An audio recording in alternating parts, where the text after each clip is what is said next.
But first up, let's just give a big round of applause for Tug Dumley.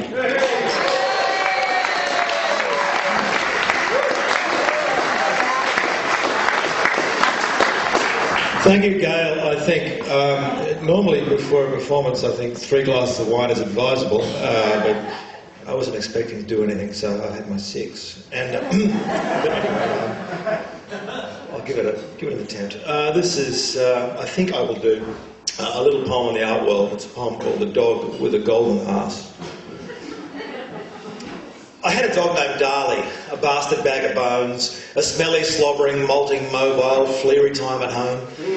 It ripped up lounges, barked and howled, bit the postman's arse, but the bottom line was when it dined on my prize book of art. 6 centuries of masterpieces, shredded on the spot, from Rembrandt through to Renoir, and ate the friggin' lot. Soon afterwards he got the runs and went and laid a cable. A stinking, steaming, festering turd on the dining table. And no word of a lie, strike me dead if I don't tell the truth, but in that pile of dog shit was etched a bowl of fruit. Grapes, peaches, plums and pears. Not brilliant, but not bad. About at primary level, Darley's tail just wagged. Well, in the days that followed, the weirdness kept a pace. Each turd that Darley dumped seemed to contain a scene or a face. The works were no great shakes at first, etchings rough and crude. But gradually the lines grew strong, the complexity improved. He started dealing out candones in sunny diarrhea. Until a Jackson Pollock exploded from his rear. But the brown poles, that were nothing to what he had rehearsed. One fine day, a Monet came in a fragrant burst. He laid down water lilies outside the butcher shop. Even as the butcher kicked his ass, he had to stop. "Stuff me, druck!" the meat man cried. "He's a clever little tyke. I don't know that much about art, but I know what I like."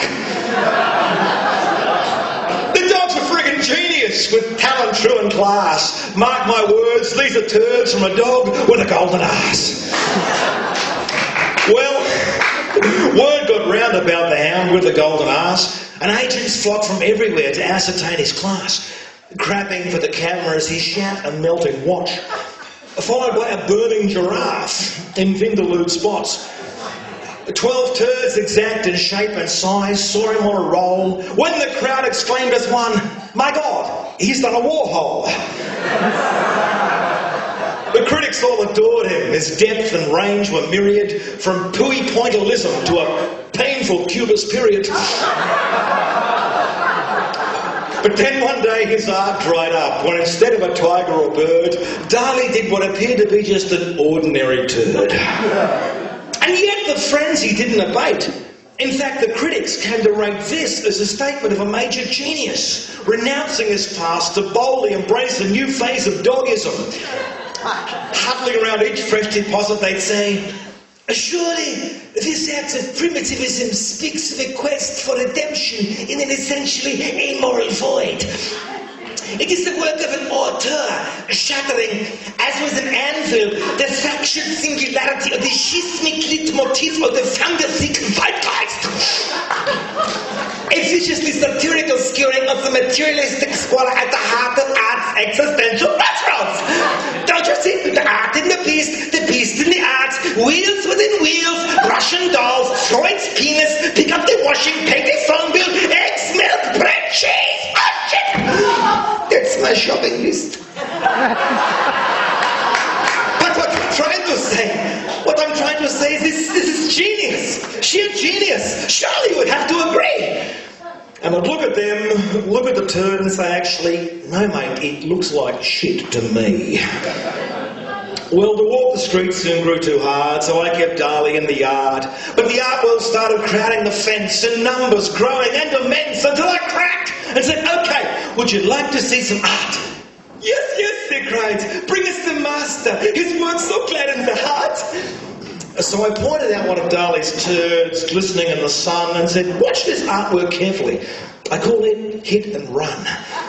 And as they watched with bated breath, I started up the mower, pointed it toward the turd and ran the damn thing over. slippery swirl and showered all in view. The critics howled, "Barbarian, what Philistine are you?" "The kind who likes a quiet life," I said, "and since you ask, he's taken up Piano, the dog with a golden arse." Thank you very much.